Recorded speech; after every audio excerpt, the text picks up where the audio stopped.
এই লোকটা এতটাই পারফেক্ট ভাবে তীর মারতে পারতো যে তার সবগুলো তীর একদমই নিশানার মাঝ বরাবর লেগে যেত, কারণ এই শালা একদমই বোর্ডের কাছ থেকে নিশানা লাগাচ্ছিল। আর এই লোকটাও একদমই পারফেক্ট ভাবে বলে নিশানা লাগিয়ে দেয়, যার ফলে সবগুলো বল একসঙ্গেই ফুটোর দিকে যেতে শুরু করে দেয়, কারণ সে সবগুলো বলকে একসঙ্গে সুপার গ্লু দিয়ে লাগিয়ে রেখেছিল। আর এই দুইজন লোক টেনিস বল খেলছিল, কিন্তু খেলা দেখতে আসা সবগুলো দর্শক অনেক অলস ছিল, কারণ তারা তাদের অলসতার জন্য তাদের মাথাগুলোকে ঘোরাতো না, তারা শুধুমাত্র তাদের চোখের মণিগুলোকে বলের সঙ্গে সঙ্গে এদিক ওদিক ঘুরিয়ে দিত। আর এটা হলো দুনিয়ার সব থেকে বড় বরফের পাহাড়, এই জন্য যারা সেখানে স্কেটিং করতে আসতো তারা প্রচন্ড ভয়ে থরথর করে কাঁপতে শুরু করে দিত।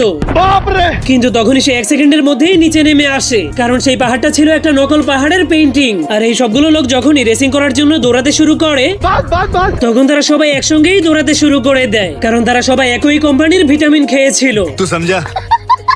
আর এই মেয়েগুলো সাঁতারের রেস করতে শুরু করে, কিন্তু তখন হাজার হাজার মানুষের ভিতর থেকে একটা জলপরি সেই রেসটাকে জিতে নেয়।